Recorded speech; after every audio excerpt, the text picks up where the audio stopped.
turned to see the voice that was speaking to me, and on turning I saw 7 golden lampstands.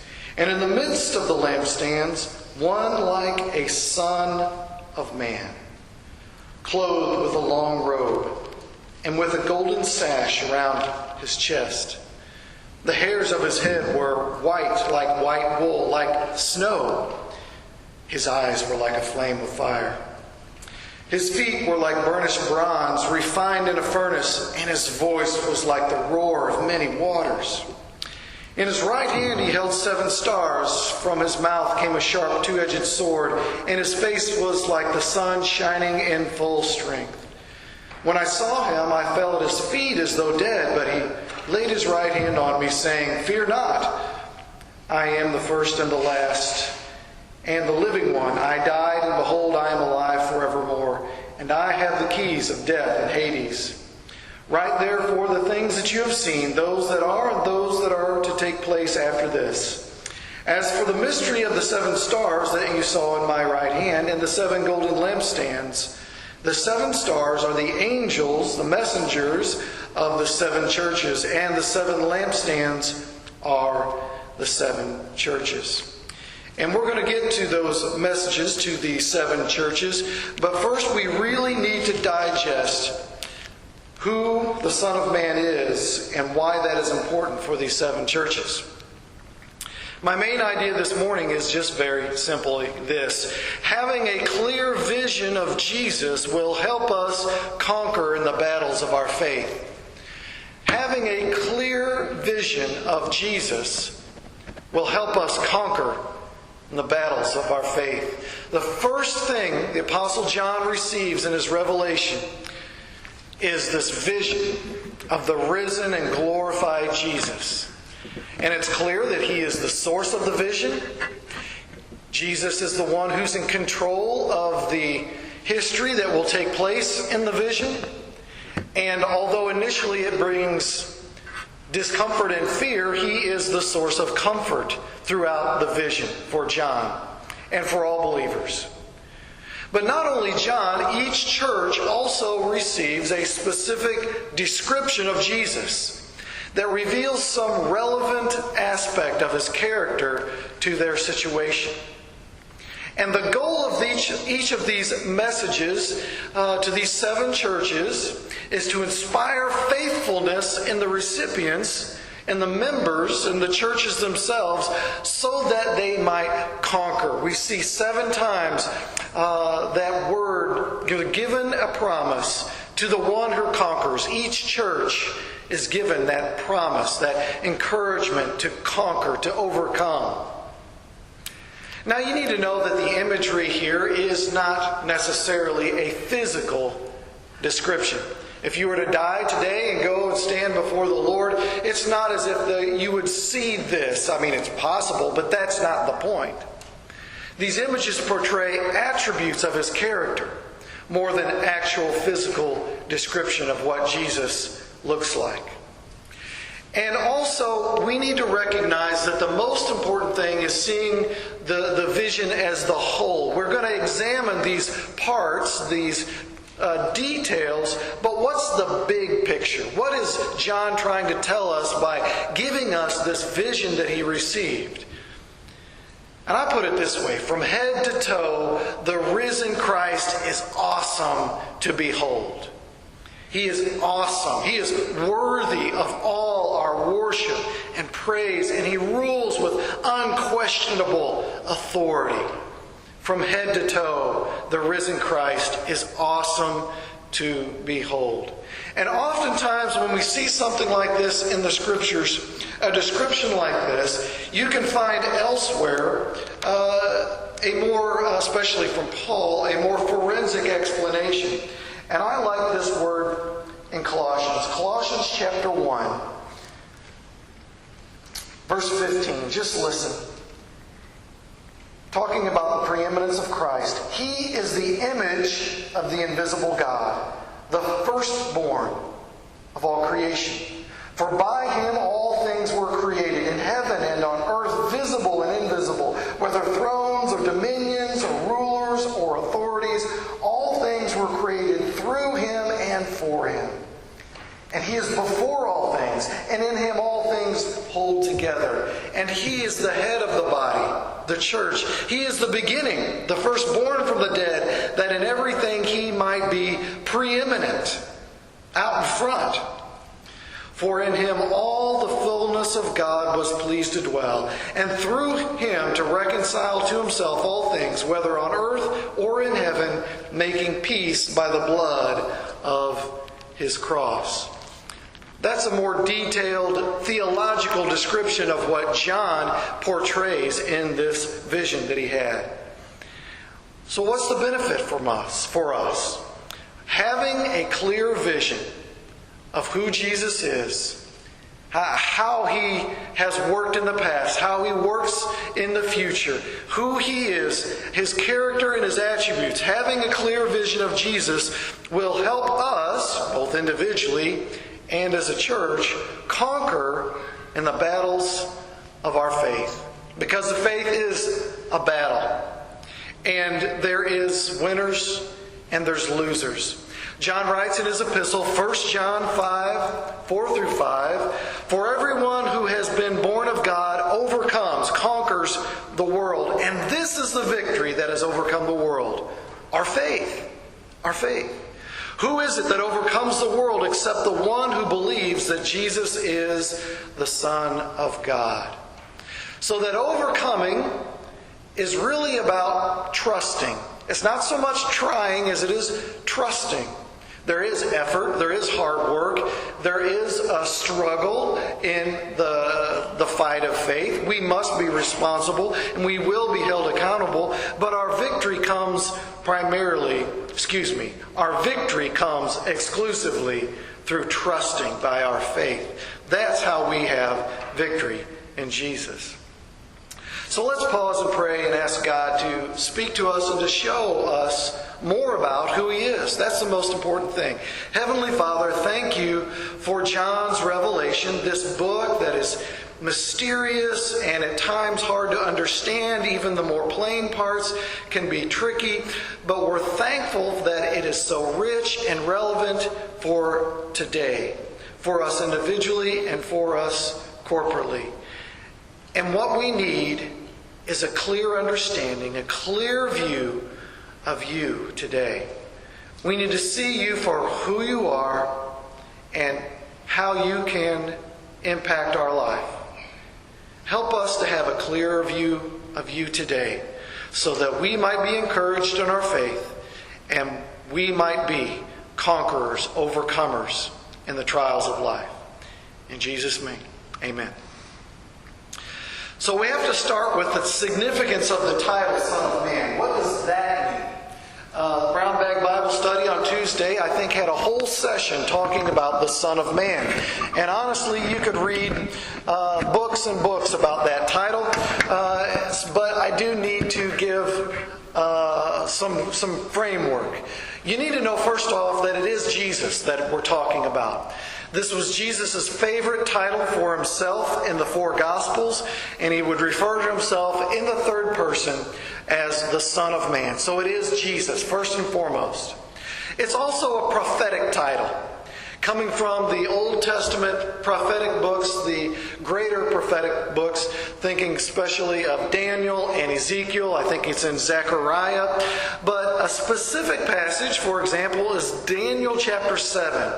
And in that chapter, the Son of Man, this prophetic figure that Daniel is talking about, the Son of Man, receives universal and eternal dominion from the Ancient of Days. Meaning, God the Father hands over the kingdom to God the Son. And this is God the Son, Jesus. Third, the Son of Man emphasizes Jesus' humanness. That He is both divine, He is the Son of God, and human, the Son of Man. So He is able to completely identify with us. He is our high priest. In every way, He has been tempted as we are, yet without sin. He has come, He was born of a woman, born of Mary, and He identified with us. Simultaneously, He is able to save us through the shedding of His divine blood on the cross.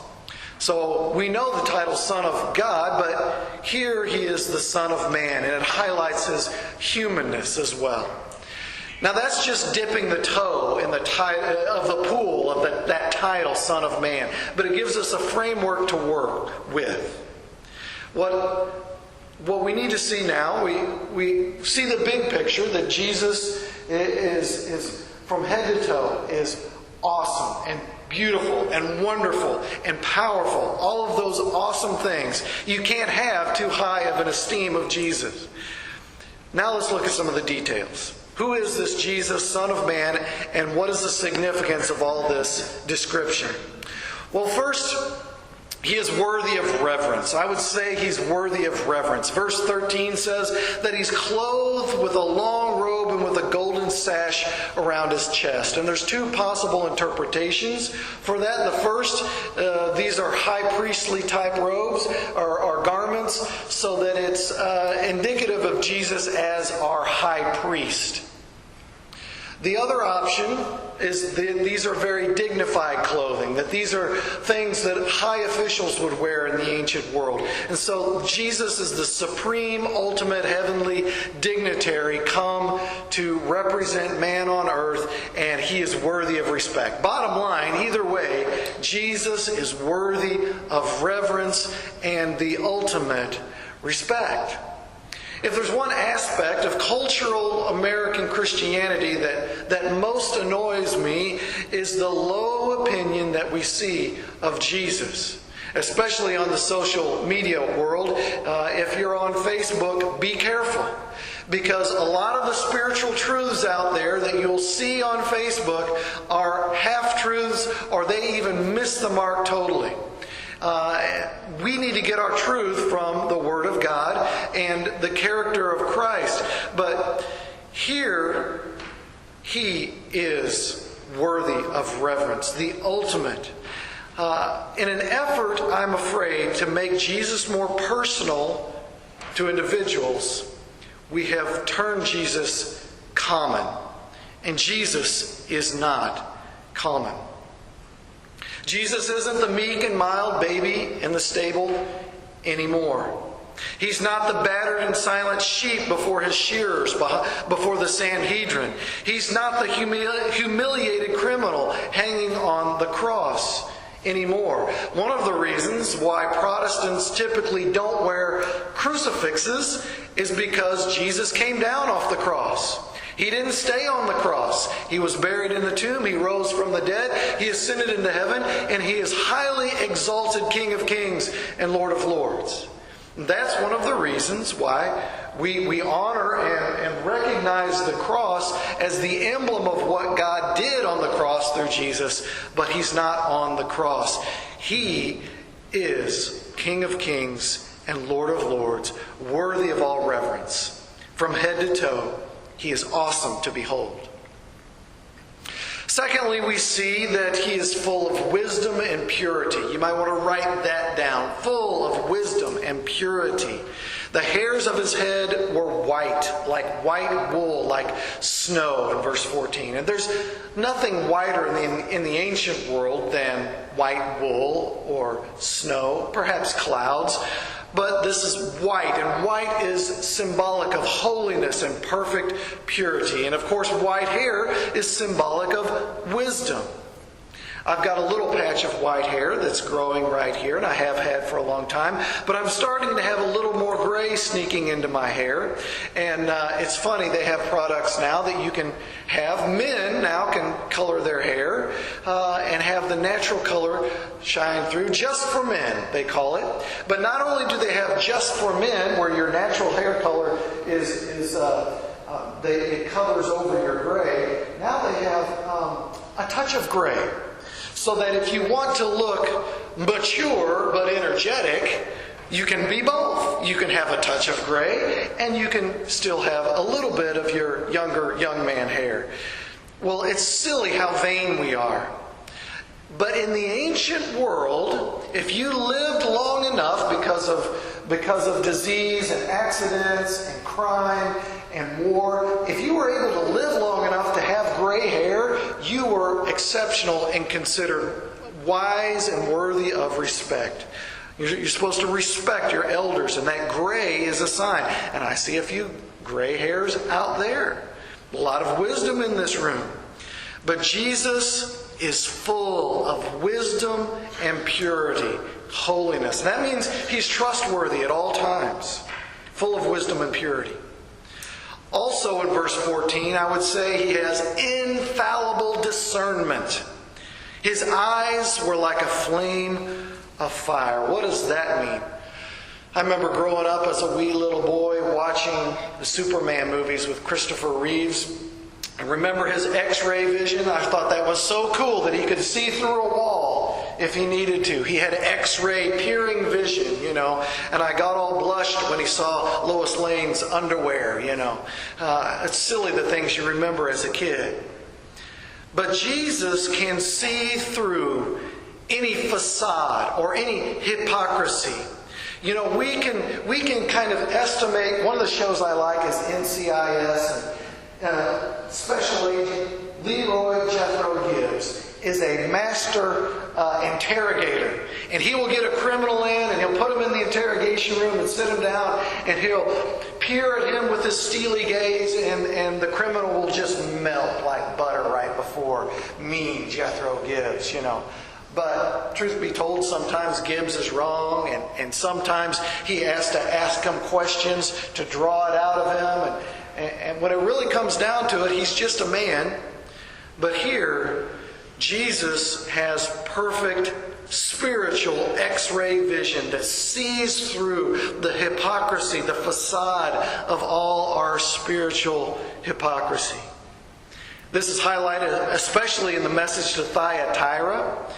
We'll see it later, but Thyatira was a city known for their metalworks. And Jesus' eyes are like glowing hot coals in the brazier, in the smelting furnace. And they're peering through to see through that charlatan Jezebel prophetess. And He's going to judge her with perfect discernment. Same thing with those feet of burnished bronze. The imagery there is like perfected steel-toed boots of war, purified through fire, ready to crush any opponent. When Jesus marches to war, it is with holiness and power and judgment and perfect discernment. He makes no mistakes in His assessment. His diagnosis is always accurate. He has infallible discernment. He also speaks with authority and power. Obviously, verse 15, His voice was like the roar of many waters. If you go to a waterfall, especially a large waterfall, it is loud. Or you stand by the edge of the sea, especially a windy area, it is loud. The waves just come in roaring and roaring. And as people, one of the ways we try to exert authority over others is by talking louder, raising our voice. When we're scolding someone or trying to gain control of the room. I learned in seminary, if you have a weak point in your sermon, that's when you got to talk real loud, because that'll fix it, right? Well, that's just a charade. But there's no charade to the authority and power of Christ.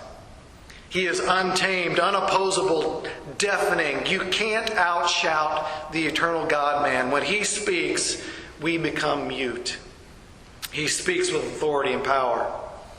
He also holds the church in a strong grip. Verse 16, in His right hand He held 7 stars. And as verse 20 makes clear, the stars are the messengers or the angels, the representatives of the 7 churches themselves. It's particularly relevant for Ephesus and Sardis, where those descriptions are repeated. To them, He's saying, I know who's faithful here. I know the struggles you're going through. Don't worry, I have you in my hand.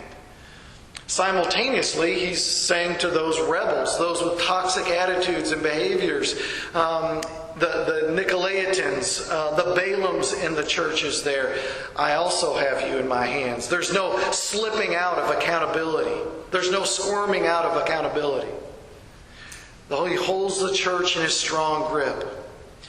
He also wages war with his word. Verse 16, he wages war with his word. From his mouth came a sharp two-edged sword.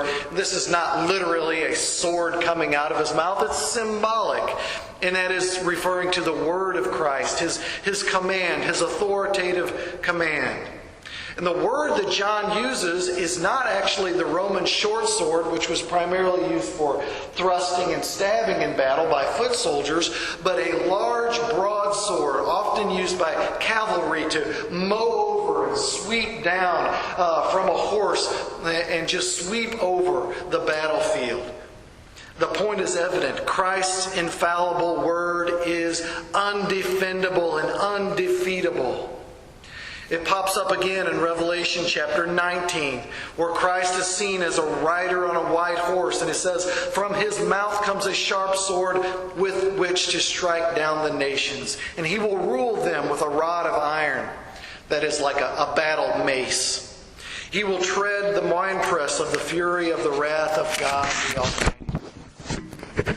When Jesus came the first time, he was humble and meek, a suffering servant come to bring salvation through his sacrificial death. But when he returns, he will come with power and might, and he will mow down the unrighteous by the command of his voice, by his powerful judgment. Lastly, we see here that Jesus shines with unparalleled glory. Verse 16. Jesus, the Son of Man, shines with unparalleled glory. His face was like the sun shining at full strength. This is all about glory. Pure and simple glory. You can't look directly at the sun when it's 12 o'clock on a clear day. It will burn and blind your eyes. The biblical reference is Moses, whose face glowed when he came down from Mount Sinai, has the Ten Commandments. He had to veil his face because the Israelites wouldn't look at him because he was glowing by reflecting God's presence.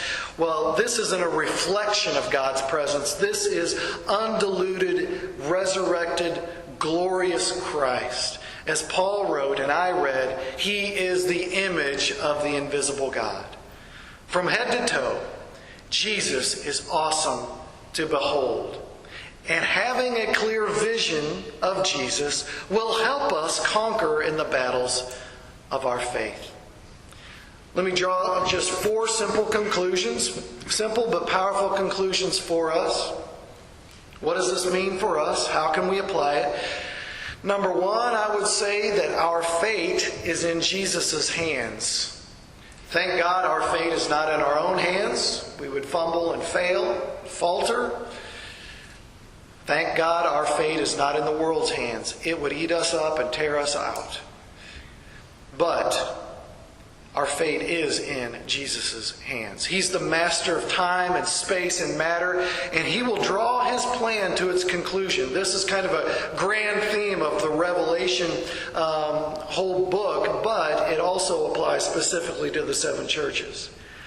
Don't think for a minute that no one is at the helm of life, that we're just a piece of cosmic driftwood floating through the universe with no conclusion. No, we are marching toward a definite conclusion. And our fate is in Jesus' hands. And that should bring us comfort, peace, knowing that God is in control. So much of life just seems like it's spinning out of control. But Jesus is the steady one. No matter what happens in our lives and in the life of the church, no matter what changes come, Jesus is consistent and he has the end goal in mind. Last week we studied how Jesus owns the church. It's his church, and he owns it.